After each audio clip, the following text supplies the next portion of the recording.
Hola querido, ¿cómo estás? Ya estamos en los primeros días de un nuevo año lleno de desafíos.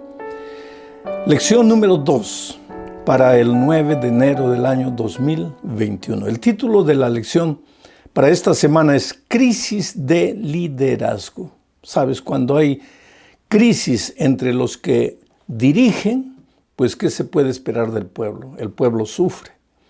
Vamos a ver cuál era la crisis de liderazgo en los días de Isaías. Para eso, comencemos a leer el primer texto. Isaías capítulo 6, versículo 1. En esta semana el libro de texto será el capítulo 6 del libro de Isaías. Isaías 6:1 dice así: En el año que murió el rey Uzías, yo vi al Señor sentado sobre un trono alto y sublime, y sus faldas llenaban el templo. Interesante, en el año que murió el rey Uzías. Si tú lees 2 de Crónicas, capítulo 26, y el segundo libro de los Reyes, capítulo 15, versículos 1 al 7, ahí tú verás el periodo del reinado del rey Uzías, llamado también especialmente en el libro de Reyes como Azarías, es el mismo, Uzías o Azarías. Tú sabes que el rey Uzías gobernó por más de 4 décadas al pueblo de Israel y fue un hombre bueno, un rey bueno. Realizó grandes conquistas, grandes edificaciones, fue un hombre justo con su pueblo, un hombre bueno. Erradicó muchos ídolos, a dioses paganos. Se puede decir que fue un hombre bueno toda su vida. Infelizmente, querido, por eso tenemos que cuidarnos, porque infelizmente tú puedes haber vivido toda tu vida una linda experiencia con Dios e infelizmente, el corazón de Uzías se llenó de orgullo. Tanto orgullo que se creyó Dios, porque se atrevió a desafiar a Dios. Y una cosa tan tonta, tan insignificante, se atrevió a entrar al santuario y ofrecer incienso a Dios. Y podría hasta justificar lo que estaba haciendo, porque estoy yendo a adorar a Dios, estoy yendo a ofrecer incienso a Dios. Pero es que Dios había determinado que los únicos que podían ofrecer incienso eran los sacerdotes, descendientes de Aarón. ¿Por qué él se atribuyó? Y cuando los sacerdotes le llamaron la atención, le dijeron: mi rey, tú no lo puedes hacer, él se puso bravo y ofreció el incienso. Y en el mismo momento en que su mano estaba prendiendo el incienso, la lepra apareció aquí en su frente. Lepra. Y el pobre rey Uzías quedó leproso en una casa en las afueras de la ciudad hasta que murió. Y murió justamente el año que Dios estaba llamando a Isaías para comenzar su ministerio. Por eso dice el texto: en el año que murió el rey Uzías, yo vi al Señor sentado sobre un alto y sublime trono, y sus faldas llenaban el templo. ¿Qué quiere decir esto? Es que cuando el rey Uzías murió, el pueblo quedó triste, avergonzado. Y no solo eso, sino que el paganismo comenzó a aparecer de nuevo, de un lado, de otro lado. Y no solo eso, sino que el enemigo venía del norte, armado hasta los dientes. El pueblo estaba desesperado, el pueblo estaba con miedo. Y lógico, si había crisis de liderazgo, pues había injusticia, violencia, el más fuerte abusaba del más débil, el más rico abusaba del más pobre, los jueces se vendían, una situación calamitosa. Porque cuando hay crisis de liderazgo, pues la crisis se refleja en el pueblo. Quien más sufre es el pueblo. Todo parecía fuera de control. Seguramente que los propios judíos ahí, israelitas, se preguntaban y lloraban: ¿dónde está Dios? Nos abandonó. Está todo un desbarajuste, está todo de cabeza para abajo. Pero mira lo que dice Isaías: en ese año, el año que el rey Uzías murió, el año que el pueblo estaba desesperado, Yo, dice Isaías, vi al Señor sentado en su trono. Y no era cualquier trono, era un alto y sublime trono. Y Dios estaba sentado ahí. Quiere decir, querido, primera lección de hoy. Cuando todo parece perdido en esta tierra, cuando todo parece fuera de control en este mundo, Dios continúa en el control de las naciones, en el control de los pueblos, en el control de la vida. A veces tú, como ser humano, puedes pensar que Dios ha perdido el control. No, querido. El asunto es que Dios gobierna este mundo de dos maneras. O inspirando, cuando los hombres tienen la buena voluntad de obedecer la voluntad de Dios, o permitiendo, cuando los hombres tercos y rebeldes hacen lo que ellos quieren. Y tú puedes decir, bueno, hacen lo que ellos quieren porque Dios no les puede hacer nada. Dios no puede intervenir. ¿Cómo que Dios no les puede hacer nada? ¿Cómo que Dios no puede intervenir? Dios es Dios. Ellos hacen lo que quieren porque Dios les permite. Pero quien está en el control de la historia, de la vida, del mundo, es Dios. O inspirando o permitiendo. Y en el año que el rey Usías murió, cuando en la tierra todo pareció oscuro, Isaías vio a Dios. Y ese es un comienzo extraordinario. Porque te digo una cosa, si tú quieres ser un hombre al servicio de Dios, si tú quieres ser una persona que haga feliz a su familia, una persona útil en la sociedad y una persona útil a Dios y a la iglesia, primera cosa, tienes que, como Isaías, que ver a Dios. Tienes que ver a Dios. Tienes que contemplar a Dios. Tienes que saber quién es Dios. Y la única manera de saber es a través del estudio de su palabra. Tienes que buscar a Dios, entender que Él es amor, que Él es misericordia, que Él es santidad, que Él es todopoderoso. Por eso, Isaías iba a ser llamado por Dios, iba a recibir una misión tremenda, pero ese año él vio a Dios, contempló a Dios y lo vio sentado en su trono. ¿Y qué más? Ahora viene la segunda parte.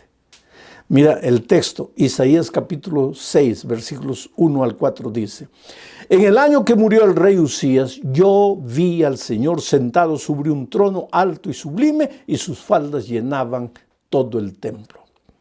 Por encima de él, del Señor, había serafines. Cada uno tenía 6 alas. Con 2 alas cubrían sus rostros, con 2 cubrían sus pies y con 2 volaban. Y el uno al otro daba voces diciendo: Santo, santo, santo, Jehová, Dios de los ejércitos, toda la tierra está llena de su gloria. Y los quiciales de las puertas se estremecieron con la voz del que clamaba, y la casa se llenó de humo. Mira, en el año en que el rey Usías murió, Isaías vio a Dios sentado en su trono y escuchó la voz de los serafines o querubines, como quieras llamarles, que decían: Santo, santo, santo, refiriéndose a Dios, se dirigieron a Dios. Santo, santo, santo. Algunos encuentran aquí base para el concepto que nosotros tenemos de Dios. Un solo Dios, 3 personas diferentes. Por eso Isaías dice: Santo, santo, santo. Santo el Padre, santo el Hijo, santo el Espíritu Santo. Pero otros creen que aquí se está enfatizando la santidad de Dios. Porque ¿qué pasa? Cuando tú ves a Dios, cuando tú contemplas a Dios, naturalmente tú te contemplas a ti mismo. Entiendes tu indignidad. Delante del espejo que es Dios, tú ves la deformidad de tu carácter, la multitud de tus pecados, y lógicamente te desesperas, porque ¿quién eres tú para estar en presencia del Santo, Santo, Santo? Este cuadro a mí me impresiona. Los serafines o querubines tenían 6 alas. Con 2 cubrían el rostro, con 2 alas cubrían los pies y con 2 alas volaban. Quiere decir, mientras el rey Usías, con el corazón lleno de orgullo, se había atrevido a desafiar a Dios, los serafines, los querubines, no se sentían dignos de mirar a Dios. No se sentían dignos de desafiar a Dios. Se acercaban a Él con humildad para servirle. Volaban al servicio de Dios. Oh querido, si tú quieres ser útil a Dios, primera cosa, contempla a Dios y aprende que tú no vales nada, que tú eres un pobre ser humano cargado de pecado, de miseria. Sé humilde. Humildad es el reconocimiento de que tú no puedes, mientras que orgullo es la seguridad que tú tienes de que tú puedes. Usías, el rey, fue orgulloso, los serafines fueron humildes, se acercaron a Dios y reconocieron su santidad. Santo, santo, santo. Ahora, ¿qué pasó con Isaías? Tenemos que leer para esto los versículos 5 y 7. Recuérdate que estamos en el capítulo 6. Entonces dije, está relatando Isaías, entonces dije, ay de mí que soy muerto, porque siendo hombre inmundo de labios y habitando en medio de pueblo que tiene labios inmundos, han visto mis ojos al Rey Jehová de los ejércitos. Se desesperó porque contempló su pecaminosidad. Y no solo su pecaminosidad, sino la pecaminosidad del pueblo. Estoy en medio de un pueblo pecador. ¡Ay de mí! Mis ojos pecadores han visto la santidad de Dios. Merezco morir. El concepto de pecado de Isaías era claro, porque la paga del pecado es la muerte. Y si Isaías se sentía un ser humano pecaminoso, pues merecía morir. Había estado ahora en la presencia de Dios, vio la gloria de Dios y se sintió morir. La gloria de Dios es el carácter de Dios. El carácter de Dios.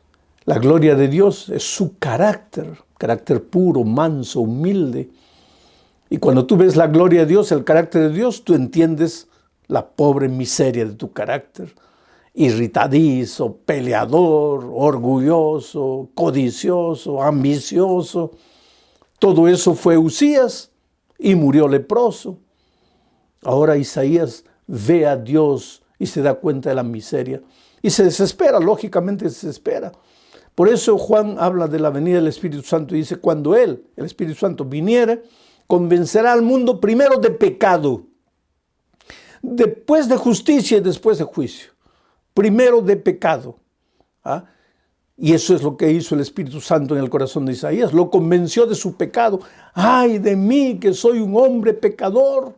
Mis labios son inmundos. Pero entonces, ¿qué sucede? Mira lo que sucede, el versículo 6, leo. Y voló hacia mí uno de los serafines, teniendo en su mano un carbón encendido tomado del altar con unas tenazas. Y tocando con él sobre mi boca, dijo, he aquí que esto tocó tus labios y es quitado tu culpa y limpio tu pecado. Esto es interesante, querido. En el altar, ¿qué sucedía en el altar? Existía el altar del sacrificio en el santuario de Israel, el altar del sacrificio y el altar del incienso, donde estaba el incensario. Pero el altar en general era símbolo del lugar donde se sacrificaba el cordero. El altar es símbolo de la gracia, es símbolo del sacrificio de Cristo. Por eso yo te digo, no hay salvación sin altar. No hay salvación sin gracia. No hay salvación sin Cristo. El querubín tomó una piedra encendida del altar, donde nosotros deberíamos haber sido quemados por nuestros pecados.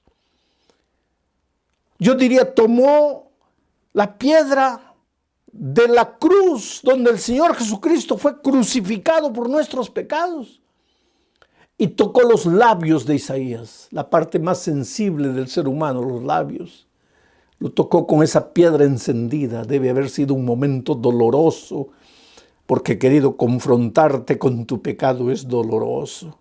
Por eso muchos cierran los ojos al pecado, niegan el pecado, no aceptan el pecado, pero cuando tú aceptas tu pecado, Cuando te sientes muerto, desesperado y sientes que no vales nada, el ángel del Señor toma la piedra del altar, la piedra de la gracia, toca tus labios, te hace llorar, el lloro del arrepentimiento, el crujir de dientes del que se da cuenta que ha herido a Jesús, que ha ofendido a Dios. Pero ¿qué pasa? Ahí el ángel viene con la palabra de esperanza y le dice, no te desesperes. He aquí esta piedra de gracia, el sacrificio de Cristo, la justicia de Cristo ha tocado tus labios y tu culpa ha sido quitada y tu corazón, tu pecado ha sido limpiado. Por eso te digo, querido, tú no tienes por qué comenzar un nuevo año cargado de culpa, cargado de dolor. No importa la vida que hayas vivido, no importa los errores que hayas cometido. Antes de entrar al nuevo año, contempla a Dios en su gloria. Pide que el querubín tome la piedra encendida del altar y toque tus labios. Y aunque tengas que sufrir, aunque tengas que llorar, escucharás la voz de Jesús diciéndote, hijo, yo morí en la cruz para salvarte. Tus pecados están limpios, has sido purificado. Entonces, solo entonces viene la comisión. El versículo 8 dice, después oí la voz del Señor que decía, ¿a quién enviaré? ¿Y quién irá por nosotros? Entonces respondí yo, heme aquí, envíame a mí. Ahora date cuenta, antes de que tú te ofrezcas a Dios diciendo, Señor, yo quiero predicar tu evangelio, yo quiero ser un instrumento en tus manos, hay algunos pasos que tienes que dar. Primero, tienes que contemplar a Dios. Tienes que contemplar a Dios en la plenitud de su santidad, su santidad, su santidad. Segundo, tienes que reconocer tu pecado. No pensar que eres alguien, que puedes algo. Reconocer tu pecado. Tú no eres digno de tomar la misión divina en tus manos inmundas, en tus labios inmundos. Eres pecador. Pero tercero, tienes que recibir el toque de la piedra encendida de la gracia en tus labios, en tus manos, aunque te queme, aunque te haga sufrir, aunque te haga llorar. Tienes que recibir la palabra de Dios que te dice, hijo, estás perdonado. Y ahora sí, escuchas la voz de Dios que te dice, ¿a quién enviaré? ¿Quién irá en mi nombre? ¿Quién proclamará mi evangelio? Ahora sí. Una vez que has contemplado a Dios, que has contemplado tu pecaminosidad, que te has arrepentido y que has recibido la gracia de Dios, ahora sí, heme aquí, Señor, envíame a mí. Y puedes tener la seguridad de que Dios te usará poderosamente para la predicación del Evangelio. Llegamos al fin de este estudio hablando de la misión. La misión que Dios le da a Isaías es interesante. Está en los versículos 9 al 13, es largo, no voy a leer todo. Pero le dijo, anda, di a este pueblo, oíd bien y no entendáis, ved por cierto, mas no comprendáis. Y si sigues leyendo el texto, te vas a dar cuenta que es como si Dios le dijera a Isaías, ve, pero yo no quiero que se salven. Ve, no van a entender, no van a comprender, no van a aceptar, pero tú ve. Ahora esto no combina con lo que Pedro dice. El Señor no retarda su venida como algunos piensan que está retardando, sino que es misericordioso, no queriendo que ninguno se pierda, sino que todos se salven. Ahora, si Dios no quiere que nadie se pierda, ¿cómo es que le dice a Isaías, ve, predícales, pero diles, no van a entender, no van a aceptar? Es que Dios no los está condenando. Dios está describiendo la actitud. Lo que Dios le está diciendo a Isaías es, Isaías, y te está diciendo a ti también, ve, habla del Evangelio, habla de mi amor, habla de mi gracia que te transformó a ti y que puede transformarles a ellos. Háblales del poder del Evangelio, pero no tengas la seguridad de que todos van a aceptar, no.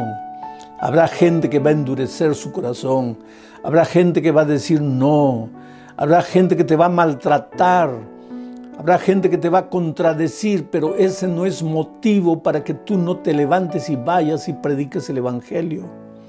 Porque si me has contemplado, has visto mi gloria, Has entendido lo pecaminoso que tú eres. Has acudido a mí.